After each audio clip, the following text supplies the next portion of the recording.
Again, every time. You're judging me, aren't you? Every single round, these people sit there judging me. I hold the biggest grudge against judges and bubbles. But mostly judges. What? You think you're better than me because the NSA had you pass a little test? Unless you're just the bus driver here for the free donuts in the judge's lounge. Yeah, I have a grudge. Lots of grudges, actually. Names up here. Those were supposed to be redacted. Everyone has a grudge or two. They're what keep us moving forward in life. Or at least, I think so. So today, we will first scoff as we learn how to develop a grudge. Then we will talk under our breath as we explore the scale of grudges. And finally, we will passive-aggressively find out how to, get over it and overcome our grudge. Get ready to let any little thing fill you with bitterness as we learn how to develop a grudge. Since I have no clue how to develop a grudge, I asked the smartest person I know. I said, Siri. And she responded with, searching the web for how do I envelope a man in fudge? Clearly adding her to my list.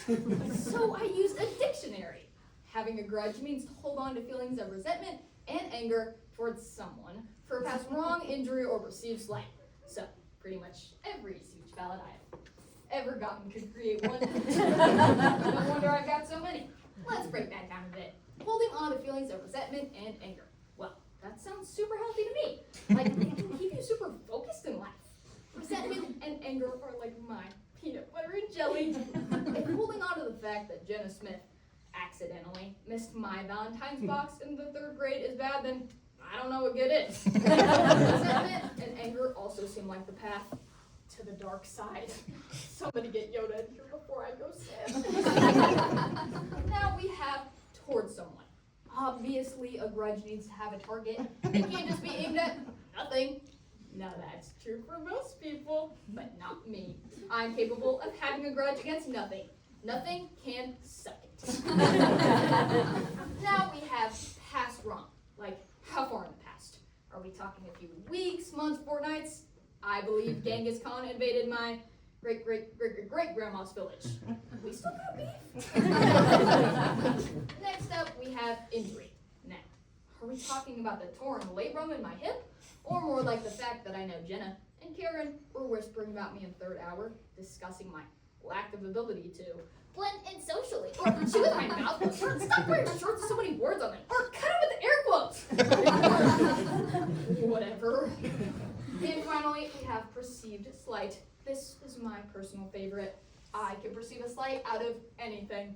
Ethel, the lunch lady, shortened me a chicken nugget in the 1st grade. Who could hate a lunch lady? I could. I'm taking that one to the grave. Now let's talk under our breath as we explore the scale of grudges. Everything in life needs to have some sort of way to measure its value. Earthquakes have the Richter scale, glasses have a grading scale, and FEMA uses a Waffle House index. To assess the extent of damage after a hurricane. Man, I love waffles.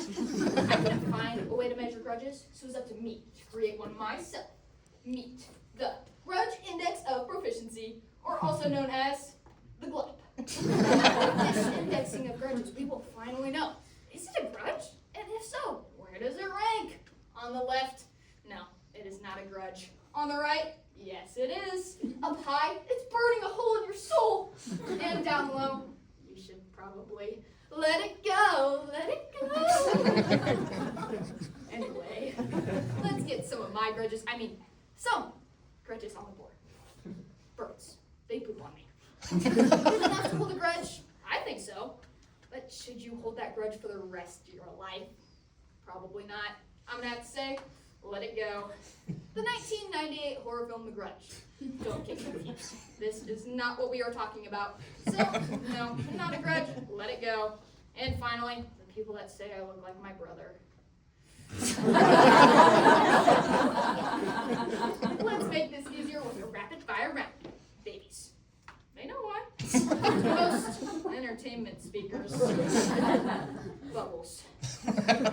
Horses that look too sad. finally, rapid fires and charts. If this doesn't make sense to you, then you might just be the problem. Now let's passive aggressively find out how to, get over it and overcome our grudge. A few years ago, I decided I need a healthy way to let go of all my grudges. So I joined a 12-step program, but only made it to step 5 because of my anger, resentment, and perceived slights towards the other members of my family. Hey, maybe 5 will be enough. Let's work our way through the 12 steps. 5 steps of grudge recovery. Step 1, acknowledge the situation. Allow yourself to feel the hurt, the anger, or the sadness. So, yeah, I am going to be angry when you claim to be double injured. Just so you can hover in the hallway. We know this is your only night. Choose to forgive. Forgiveness is a choice to release our negative emotions.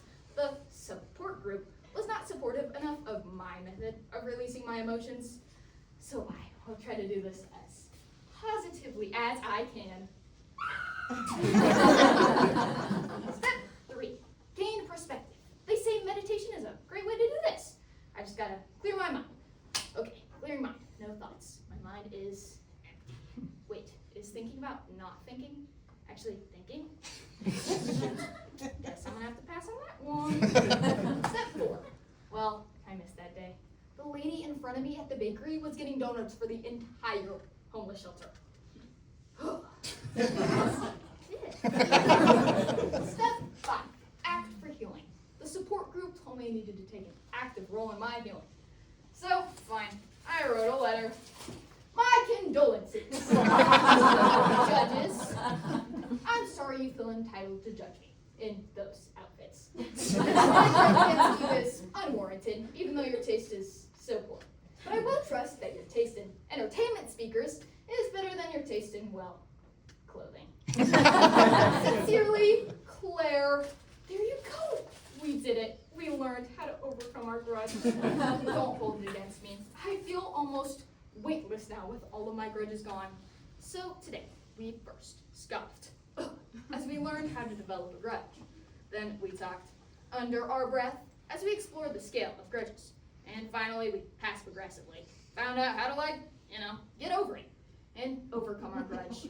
I have a lot of grudges. I like them. They help me fall asleep at night as I go over my list. But after going through that 5-step program, we've grown so close. And maybe I'm ready to take some of your names off my list. Actually, thinking about it, how do I spell your name again, Judge?